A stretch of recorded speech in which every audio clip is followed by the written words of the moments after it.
So hey you guys, this is Anjali and I welcome you once again to the future warriors. I know आप YouTube का thumbnail देखकर ही इस video का आपने क्लिक किया है एंड आई श्योर यू आपने सही जगह पे क्लिक किया है बिकॉज आई नो बहुत सारी जगहों पे आपने देख लिया है कि टीयर 2 की तैयारी कैसे करनी है। इनफैक्ट इसका सिलेबस क्या है वही अच्छे से समझ नहीं आ रहा है, किस सोर्स को पकड़ के उसके साथ प्रेपरेशन करनी है सो दैट आपका सिलेबस कंप्लीट हो जाए। So this is the video which will assure you कि आप चीज़ों को सही तरीके से समझ पाएंगे एंड उसको इम्प्लीमेंट भी कर पाएंगे।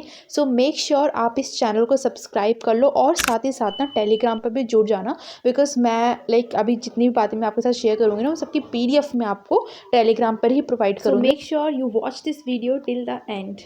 एकदम यूट्यूबर वाली फीलिंग आ रही है मुझे ऐसे बोलने में, but anyways let's start. So tier 1 में आपके जितने भी मार्क्स आए हैं आपको फ़र्क नहीं पड़ना चाहिए क्योंकि वो सिर्फ और सिर्फ क्वालिफाइंग था। टीयर 2 में हमारे पास रहेंगे 2 type of questions like objective जो MCQ बेस्ड रहेंगे एंड डिस्क्रिप्टिव जिसमें आपको पूरा राइटिंग करना है, क्वेश्चन के आंसर्स लिखने हैं, है ना। तो अब डिस्क्रिप्टिव में 15 क्वेश्चंस रहेंगे 60 मार्क्स के। दिस मीन्स एक क्वेश्चन अपना 4 मार्क्स का रहेगा, राइट। तो और इसका टोटल ड्यूरेशन मिलेगा 3 घंटे का। इसका मतलब है कि हमें MCQ और डिस्क्रिप्टिव दोनों को मिला करके हमें 3 घंटे मिलेंगे। तो जैसे कि आप यहाँ पे देख सकते हैं कि 2 ही चीज़ हैं। एक तो अपना पॉक्सो एक्ट रहेगा, knowledge of the acts like POCSO act, और बाकी चाइल्ड सेफ्टी रिलेटेड एक्ट्स हैं वो सब इसमें हमने पढ़ने हैं। एंड देन सेकंड हमारा रहेगा एडमिनिस्ट्रेटिव एप्टीट्यूड टेस्ट, राइट। तो इन्हीं पूरे टॉपिक से, इन्हीं 2 टॉपिक से हमारे पास ऑब्जेक्टिव में भी क्वेश्चन बनेगा MCQ फॉर्मेट में और डिस्क्रिप्टिव में भी क्वेश्चंस बनेंगे। तो यहाँ पे ना हमें एक चीज़ ये समझ आ जानी चाहिए कि जो चीज़ें हमें पढ़नी है, लाइक अगर हम थ्योरी पढ़ रहे हैं उसको इतने अच्छे से पढ़ना है कि उसमें जितने भी फैक्ट्स हैं वो भी हमें याद करने हैं एंड वो किस तरीके से लिखे गए हैं, उनमें क्या क्या वर्ड्स यूज़ हुए हैं वो भी वर्ड्स हमें याद रखने हैं ताकि हम आंसर राइटिंग में उसे यूज़ कर सकें। और ये फेज़ 2 है, दिस मीन्स हमें यहाँ पे एक्स्ट्रा मेहनत करनी पड़ेगी। टीयर 1 भी आपने अगर ऑफकोर्स आपने दिया है तो आपको पता है कि यार कितना टफ पेपर आया हुआ था, लाइक मैथ्स वगैरह इतना अनएक्सपेक्टेडली इतना टफ दे दिया गया हुआ था, राइट। GK वगैरह टफ आ गई हुई थी। तो हम ये मान के चल सकते हैं कि यार पेपर ना अच्छे लेवल का आने वाला है। तो हमें तैयारी में भी कोई कसर नहीं छोड़नी है इफ़ वी नो कि हाँ हमें ये चीज़ पढ़नी है। तो मैं आपके साथ हूँ, मैं यहाँ पे सब चीज़ बता रही हूँ कि ये अपन लोग करेंगे, अच्छे से करेंगे तो यार कोई नहीं रोक सकता अपनी इस जॉब को पाने के लिए, राइट। तो स्टार्ट करते हैं। तो सबसे पहले हमारे पास सबसे इम्पॉर्टेंट ये है कि हमारे पास एक रिटर्न सोर्स होना चाहिए, राइट। तो जैसे एक्ट्स हैं तो या तो एक्ट्स आपके पास एक्ट्स की PDF होनी चाहिए या तो उसकी कोई बुक होनी चाहिए। तो बुक तो वही मैंने बहुत ढूंढा यूट्यूब इस पर, फ्लिपकार्ट पे, अमेजोन वगैरह पे, बट नहीं मिल रही है। तो मैंने क्या किया ना, डायरेक्ट इसकी PDF डाउनलोड कर ली। अब PDF भी ना यार एकदम ऑथेंटिक साइट से डाउनलोड करना है। तो वो जैसे यहाँ पे लिखा हुआ है इंडिया कोड करके वेबसाइट है, तो ये आपको कैसे मिलेगी, आप डायरेक्टली जाना क्रोम पे, लिखना जो भी आपको एक्ट की PDF चाहिए, जैसे कि the prohibition of child marriage act 2006 PDF, ऐसे करके लिख दोगे, क्लिक करोगे तो सबसे फर्स्ट साइट ही वही खुलती है और बस जैसे ही क्लिक करोगे तो डाउनलोड ही हो जाएगा वो PDF। तो इससे हमारे पास एक ऑथेंटिक PDF आ गई है कि हाँ ये इसमें जितने सेक्शंस वगैरह लिखे हैं, जो भी लिखा है सब सही है। तो ये आपके पास आ गया एक रिटन फॉर्मेट में चीज़ें, ठीक है।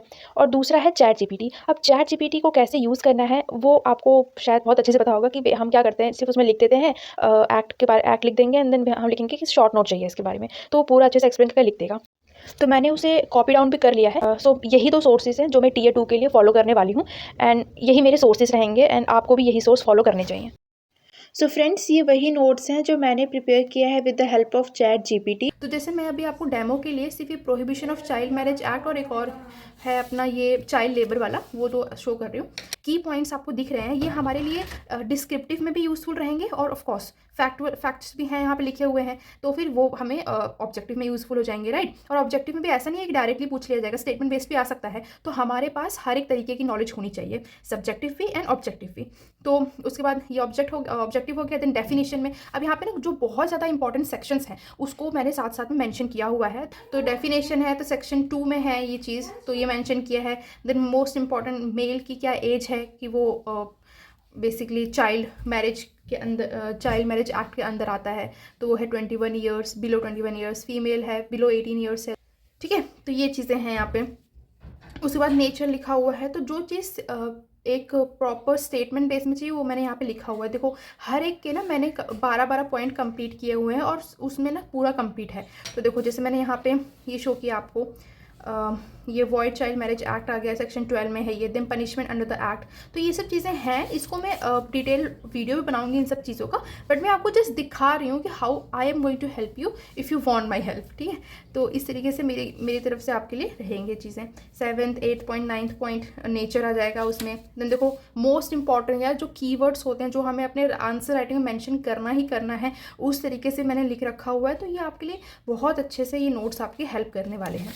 ओके, ये हो गया। देन उसके बाद हमारा ये 10th पॉइंट हो जाएगा, importance of the act, then criticism, क्या क्या इसके वाइडेशंस आए थे, देन कंक्लूजन आ जाएगा फाइनल में। तो ऑफ कोर्स आंसर राइटिंग में यार लास्ट में कंक्लूजन लिखना बहुत इंपॉर्टेंट रहता है, तो ये आ जाएगा, ठीक है। तो इस तरीके से मैंने मेंटेन किया है इसको। उसके बाद अगर मैं चाइल्ड लेबर की बात करूँ तो ये भी मैंने उसी तरह किया है, पूरा एक समराइज्ड वे में चीज़ों को लिख दिया हुआ है। तो ऑब्जेक्टिव है, देन मीनिंग क्या है, वो मीनिंग सेक्शन 2 में मेंशन है, वो भी लिखा हुआ है। देन क्या एज होती है मेंशन किया है। देखो जो चीज़ बहुत ज़्यादा इंपॉर्टेंट उसको हाईलाइट भी किया है मैंने, ठीक है। तो आप देख सकते हैं कि किस तरीके से मैंने चीज़ों को किया हुआ है। Okay, health and safety measures हो गया, 6 पेनल्टीज़ हो गए। पेनल्टी तो कितना इंपॉर्टेंट सेक्शन 14 में मेंशन है। तो ये स्टार्टिंग के जो सेक्शंस होते हैं ना 12-13 तक, वो बहुत इंपॉर्टेंट है, तो अच्छे से मैंने उनको मतलब कंसीडर करके लिखा हुआ है। 7th पॉइंट है मेंटेनेंस का है। देन उसके बाद 8th point inspector, 9th applicability of the act, 10th importance of the act, criticism and limitations, conclusions. Okay, so अब आप ये पूछोगे कि ये मैं आपको शेयर कहाँ पे करने वाली हूँ। सो मैं ये सब चीज़ें अपने टेलीग्राम चैनल पे शेयर करूँगी आपके साथ। सो टेलीग्राम चैनल को मैंने अपने डिस्क्रिप्शन में मेंशन किया हुआ है, so you can go through it. और वैसे भी नाम है फ्यूचर वॉरियर्स, सो आप इस तरह से भी सर्च करके आप सर्च कर सकते हैं। एंड सो ये थी मेरी पूरी तरीके से ब्रीफिंग कि किस तरह से मैंने प्रिपेयर किया हुआ है। So guys at the end मैं यही कहूँगी कि सिलेक्शन चाहिए तो हमें साथ में रहना पड़ेगा, ताकि हम सारी चीज़ें साथ में डिस्कस करते रहें, बिकॉज कोई दूसरा तो है ही नहीं बताने के लिए। और साथ ही साथ मैं जितनी भी इंडिया कोड से मैंने पीडीएफ्स डाउनलोड की हैं वो मैं आपको टेलीग्राम चैनल पे सेंड कर दूँगी, आप डाउनलोड कर लेना वहाँ से। और बाकी छोटी मोटी वीडियोस मैं यूट्यूब के थ्रू डालती रहूँगी। तो make sure you subscribe the channel. Thank you.